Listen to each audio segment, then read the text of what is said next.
mga katiya, magandang gabi. Yan, last na kain ko na nga ho dito sa panggabi. Gawa nga ho ng morning na ako sa sunod na pasok ko.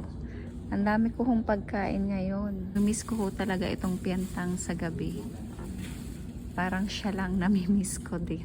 Woo! Spaghetti. Wow, ang sarap-sarap naman ng spaghetti. Parang performance ko lang pababa ng pababa. Pero iinitin ko to kasi malamig galing sa ref. Pa-order ni Ate Janice. Thank you kay Ate Janice. Makakatikim na naman tayo ng paborito natin na spaghetti. Masyadong madami ho yan. Kaya yung kalahati kakainin ko mamayang break time.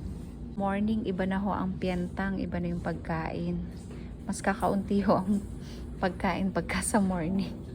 Pag ganito hong gabi ay madami. Kaya ako talaga ay maraming nakakain.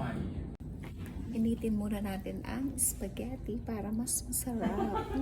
Yummy yummy spaghetti. Kain na po tayo mga katiya.